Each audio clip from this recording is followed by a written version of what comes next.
एक गांव में एक बूढ़ा किसान और उसका बेटा रहते थे। दोनों खेती करके अपना गुजारा करते थे।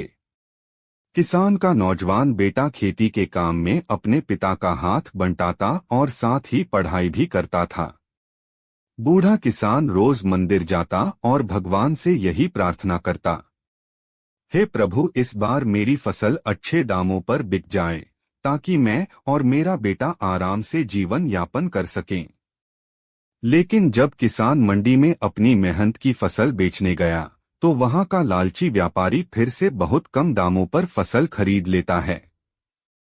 यह देखकर किसान निराश हो जाता है।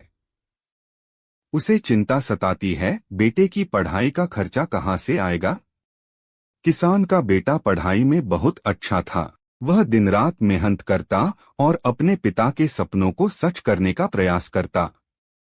एक दिन जब उसका परीक्षा परिणाम आया तो बेटे को पता चला कि उसकी सरकारी नौकरी लग गई है। वह खुशी खुशी सबसे पहले अपने पिता के पास गया और उनके चरणों में सिर झुकाकर आशीर्वाद लिया।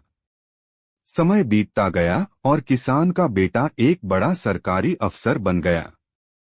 एक दिन वह मंडी का निरीक्षण करने पहुंचा, जहां उसने कई गड़बड़ियां पाईं।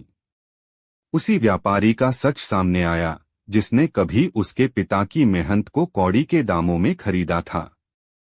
बेटे ने तुरंत उस व्यापारी का लाइसेंस रद्द कर दिया और सभी किसानों को न्याय दिलाया। दोस्तों, यह कहानी हमें यही सिखाती है कि मेहनत और सच्चाई का फल देर से सही पर जरूर मिलता है। भगवान के घर में देर है पर अंधेर नहीं। सब मिलकर बोलिए, श्री बांके बिहारी लाल की जय। राधे राधे।